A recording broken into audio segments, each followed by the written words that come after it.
Cah bagus, aja wedi. Teloken anak wadokku iki. Dheweke lagi golek bojo. Apa kowe gelem dadi bojone?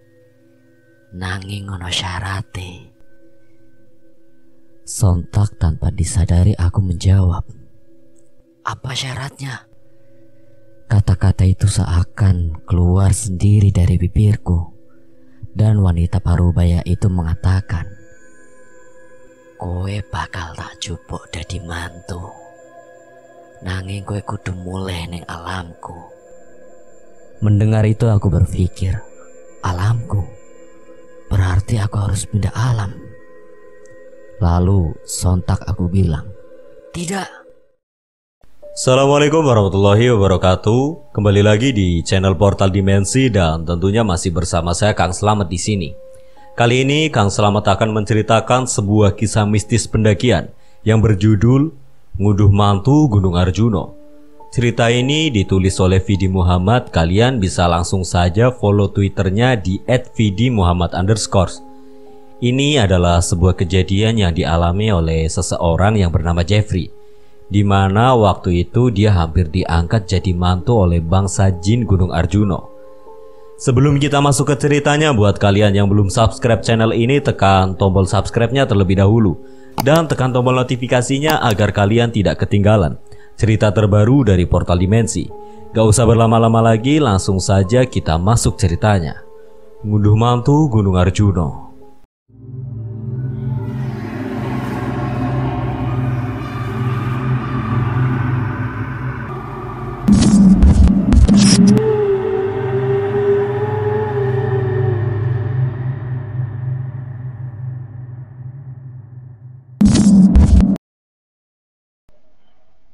Kejadian ini tepatnya pada tahun 2016.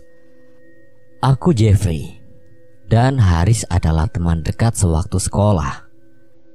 Tapi setelah kelulusan sekolah, kami berpisah karena si Haris harus ikut bibinya di kota M untuk melanjutkan studinya, sementara aku masih tetap tinggal di kotaku sendiri. Waktu itu aku sedang asyik scroll beranda Facebookku dan tidak sengaja aku melihat postingan dari Haris yang sedang berada di gunung. Aku coba stalking album fotonya dan ternyata Haris sering banget mendaki gunung. Di sisi lain aku juga ingin menyambung tali silaturahmi sama Haris. Setelah aku kirim pesan ke Haris, ternyata dibalas. Ternyata dia masih ingat dengan aku. Aku pun bertanya pada Haris tentang foto-foto yang diunggahnya ke Facebook itu. Ternyata Haris yang sekarang suka dengan kegiatan mendaki gunung. Dan dia juga udah tergabung dengan Mapala di kampusnya. Aku yang juga suka dengan kegiatan mendaki menawari Haris untuk mendaki bareng. Sekalian temu kangen karena udah sekitar 2 tahun kami tidak ketemu. Dengan senang hati Haris menerima tawaranku dan kami berunding kemana kami harus mendaki. Setelah berunding melalui telepon, akhirnya kami memutuskan untuk mendaki ke Gunung Arjuno. Singkat cerita, setelah 2 minggu kemudian kami berangkat. Karena tempat tinggal kami berbeda jalur, kami janjian ketemu di Pasar Lawang. Karena jalur yang akan kami lalui adalah Lawang. Itu berkat saran dari Haris yang sebelumnya sudah pernah melewati jalur ini bersama teman kampusnya. Jalur Lawang itu terkenal sepi karena kebanyakan pendaki Arjuno lebih memilih jalur Purwosari dan Tretes. Tapi di jalur Lawang nuansa alamnya masih sangat asri. Dan itulah yang menjadi alasan kenapa Haris mengajakku melalui jalur ini. Kurang lebih siang hari kami bertemu di sebuah warung makan di Pasar Lawang. Setelah bertemu kami senang sekali karena aku tidak menyangka kalau kami sekarang satu hobi. Karena hari masih siang, kami nongkrong dulu di warung untuk makan, ngopi dan membeli logistik yang diperlukan. Setelah selesai kami lanjutkan jalan menuju ke base camp. Hingga sampai di base camp sekitar jam 4 sore. Sesampai di situ kami mengurusi Maksi dan berangkat sore itu juga. Perjalanan dimulai dengan langkah pelan.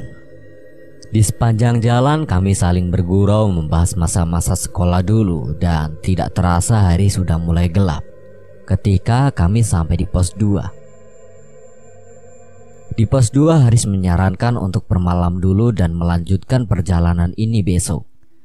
Karena di sisi lain aku juga capek karena perjalanan menuju ke base camp tadi lumayan menguras tenaga. Malam itu kami tidak mendirikan tenda dan memutuskan tidur di dalam shelter.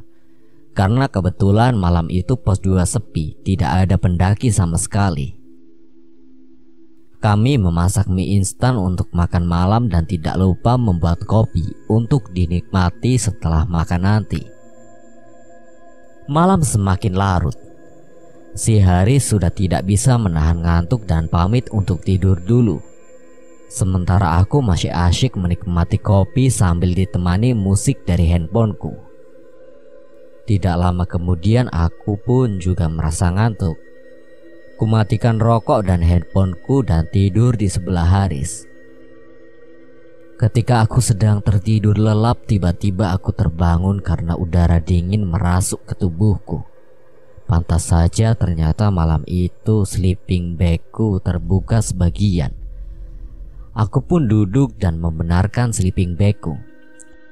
Ketika aku sedang sibuk membenarkan sleeping bag, aku dikejutkan oleh seekor anjing berwarna hitam yang sedang duduk tepat di tengah-tengah pintu shelter dan anjing itu terlihat menyeramkan. Karena panik, aku membangunkan Haris. Haris, bangun Haris. Ada apa Jeff? Ada anjing Haris. Di mana ada anjing? Jawab Haris yang masih mengantuk. Nah, pada saat aku membangunkan Haris, otomatis pandanganku yang tadinya melihat ke arah anjing pindah ke arah Haris. Tapi ketika aku berbalik pandangan ke arah anjing yang tadi kulihat dan akan kuberitahukan kepada Haris, tiba-tiba anjing hitam yang tadi kulihat itu sudah tidak ada. Aku pun heran. Lalu Haris bertanya padaku, "Mana anjingnya, Jeff?" "Loh, tadi di situ." "Ya udah, biarin aja. Mungkin itu anjing hutan. Ya udah, tidur lagi aja," jawab Haris yang masih ngantuk. Dengan perasaan sedikit takut dan was-was, aku pun kembali tidur sambil sesekali melihat ke arah pintu yang tadi terdapat seekor anjing. Sebelum terlelap tidur, aku sempat mendengar ada suara langkah kaki pendaki yang lewat di sebelah shelter. Tapi aku mengabaikannya dan berpikir, kali aja itu pendaki yang sedang naik. Pagi pun tiba, sekitar jam 6 pagi Haris membangunkanku. Setelah bangun, kami membuat sarapan untuk mengisi tenaga karena habis ini kami akan melanjutkan perjalanan. Setelah selesai sarapan, kami berkemas dan melanjutkan perjalanan hingga sampai di pos 3 sekitar jam 11 siang. Di pos 3 kami istirahat lumayan lama karena perjalanan dari pos 2 ke pos 3 tadi lumayan menguras tenaga.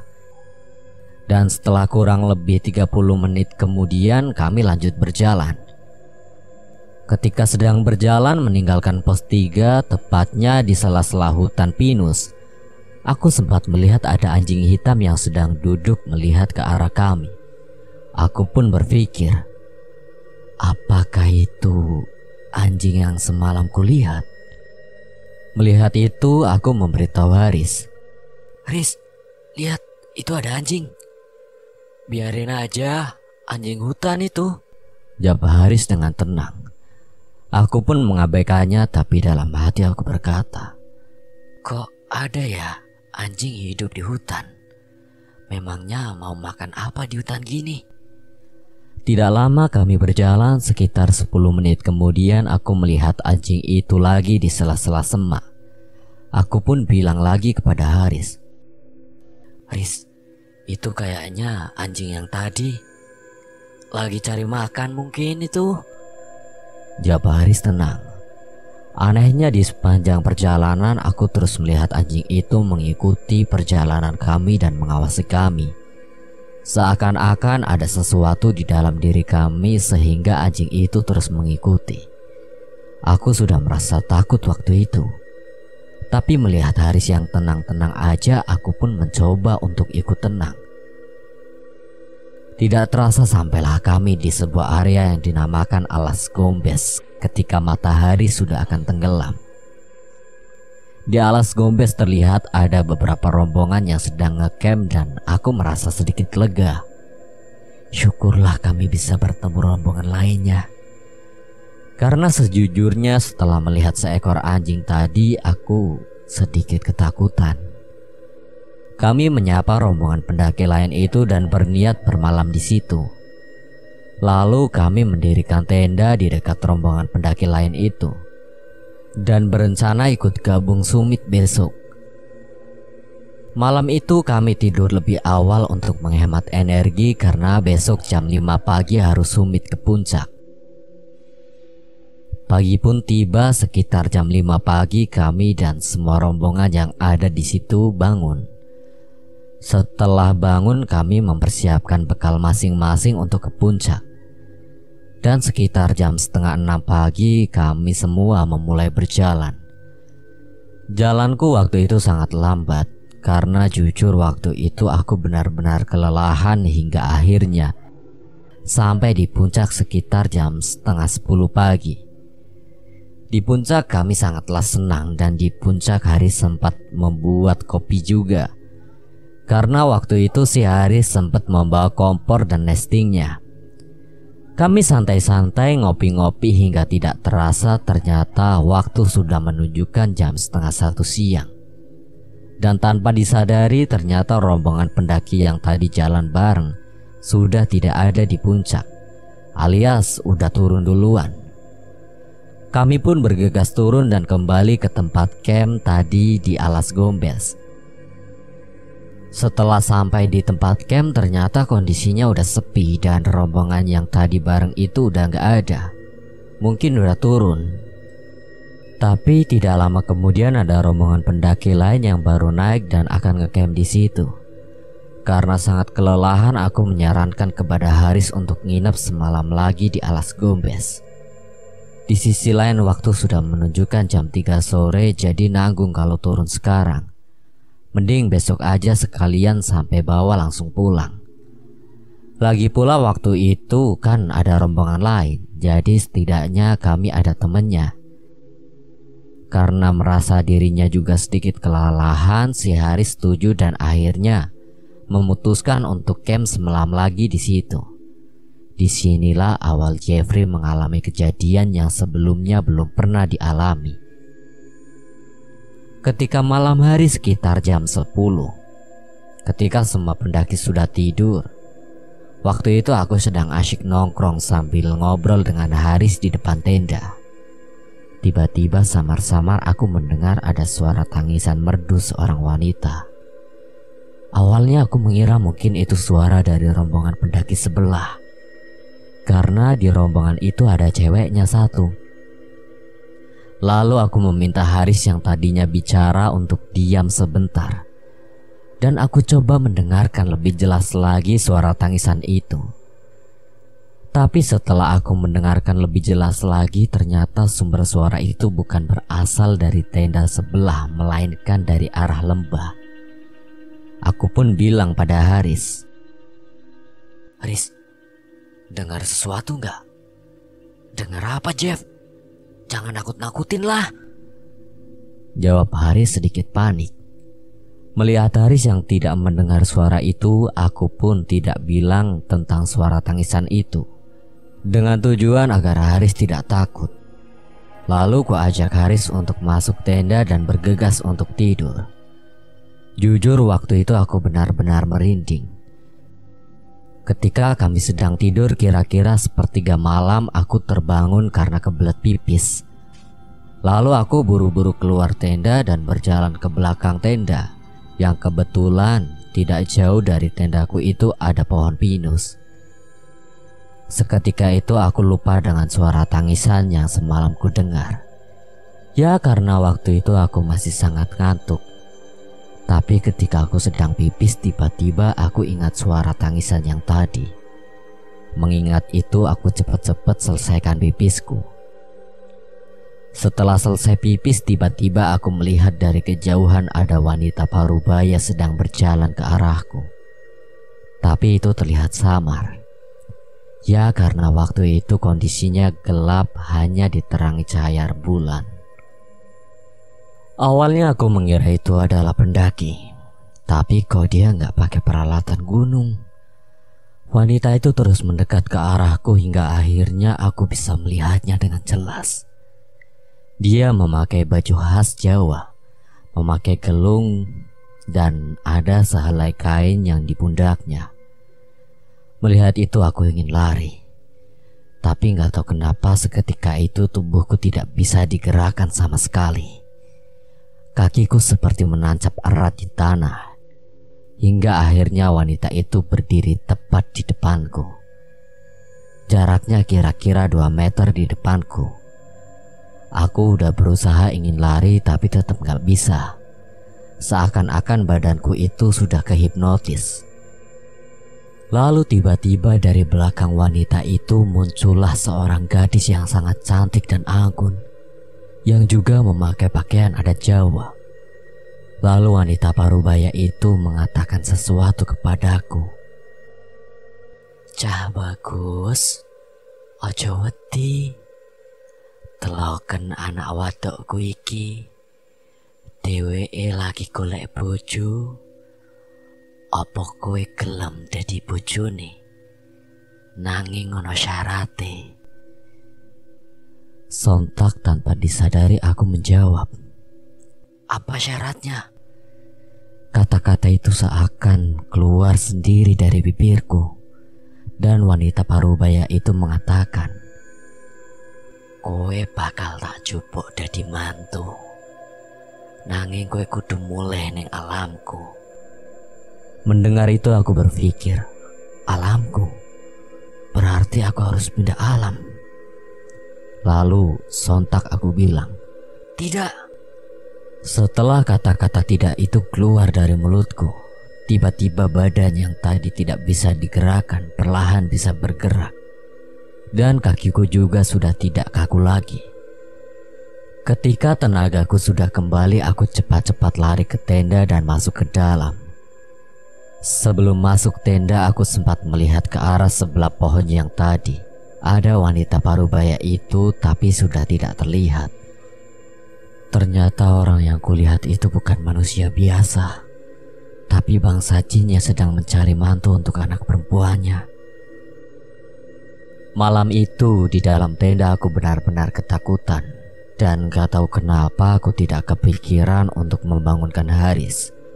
Aku hanya bisa berdoa dan membaca sholawat terus-menerus. Dan sesekali suara tangisan wanita terdengar lagi. Aku terus memfokuskan pikiranku untuk membaca sholawat, hingga akhirnya aku tertidur. Tapi kejadian mistis ini belum selesai sampai di sini. Jadi waktu itu seakan-akan kami ditahan agar tidak pulang dari gunung ini. Keesokan harinya kami bangun karena mendengar suara anjing menggonggong sangat keras banget dari sebelah tenda. Tapi kami berdua benar-benar terkejut setelah bangun dan melihat jam yang sudah menunjukkan jam 4 sore. Ternyata waktu itu aku dan Haris tidur seharian penuh. Awalnya aku mengira ini jam 4 pagi.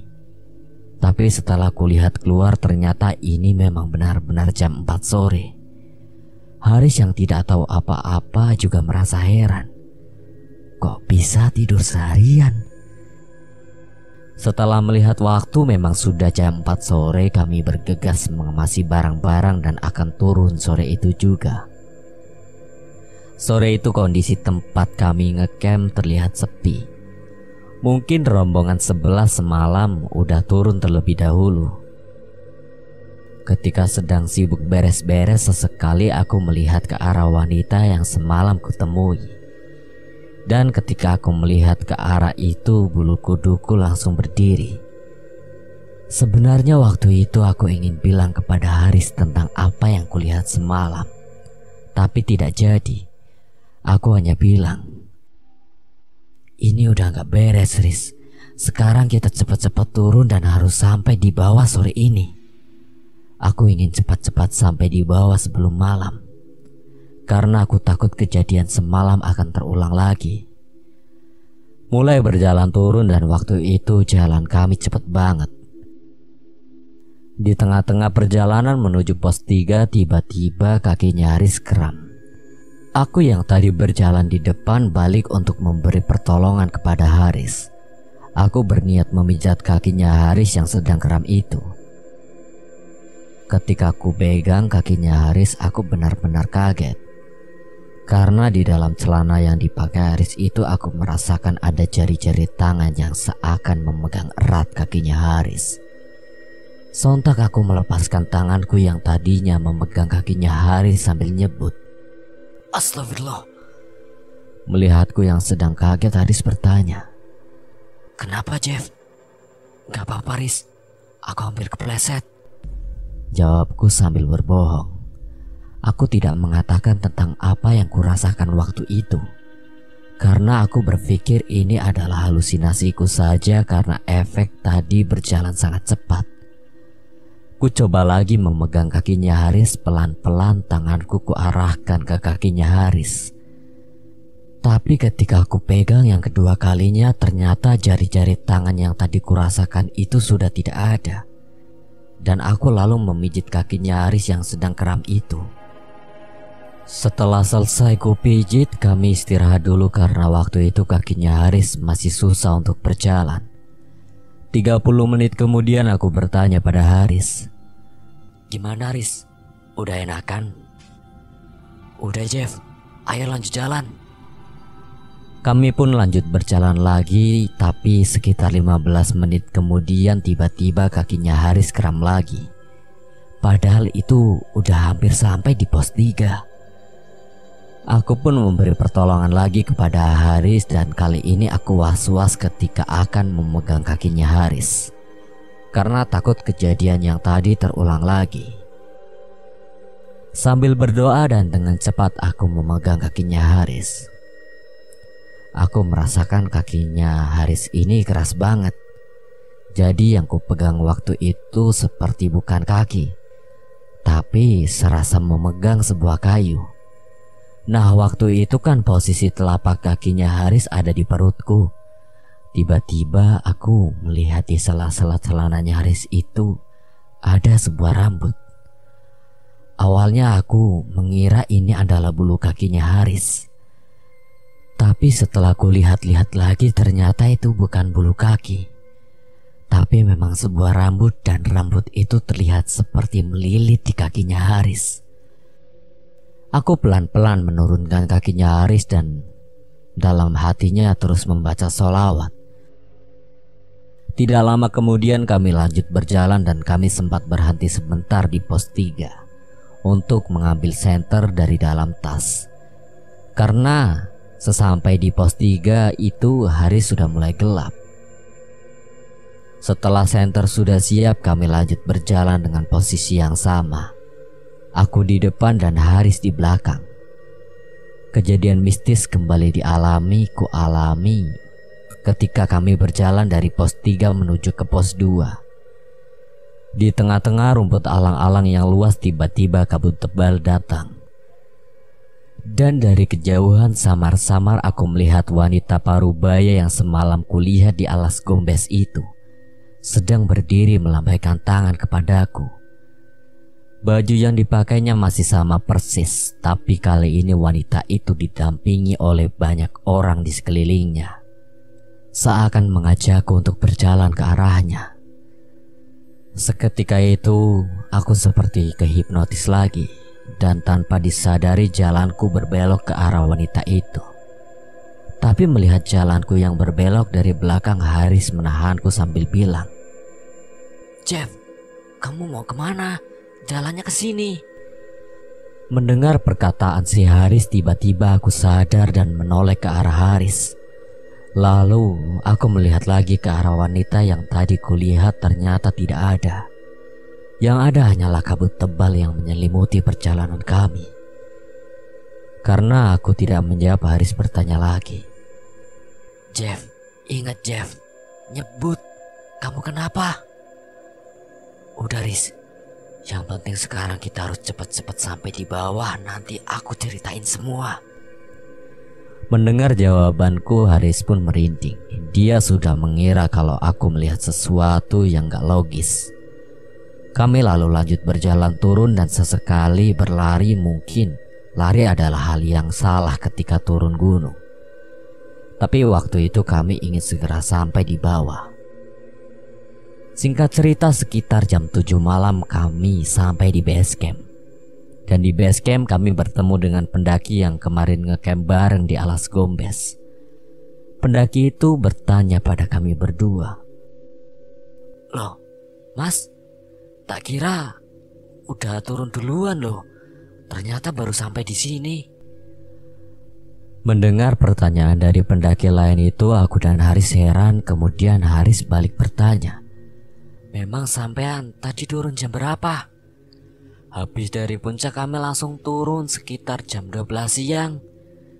Loh, apa nggak ngeliat tenda saya di Gombes? Gak ada tenda Mas. Tak kirain sampean udah turun duluan tadi siang.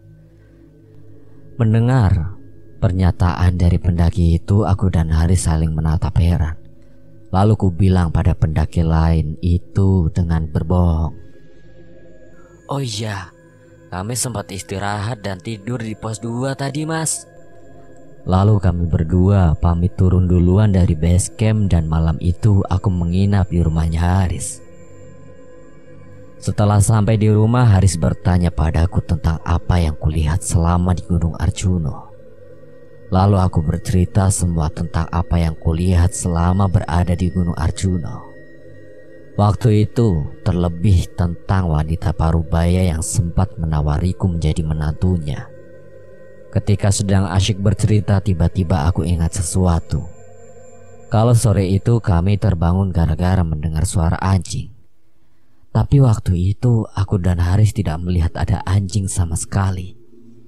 Andaikan waktu itu aku mau jadi menantunya wanita parubaya itu, mungkin sekarang aku sudah tinggal di alam lain dan tidak bisa pulang. Pendakian ini menjadi pendakian yang tidak akan terlupakan bagiku. Dan sampai sekarang aku tidak berani lagi mendaki ke Gunung Arjuno dan gunung-gunung angker lainnya. Sekian dan terima kasih buat Vidi Muhammad yang telah mengizinkan saya membawakan ceritanya. Apabila ada kesalahan dan kekurangan, saya memohon maaf sebesar-besarnya. Akhir kata, Kang Selamat pamit undur diri. Wassalamualaikum warahmatullahi wabarakatuh. Sampai berjumpa lagi.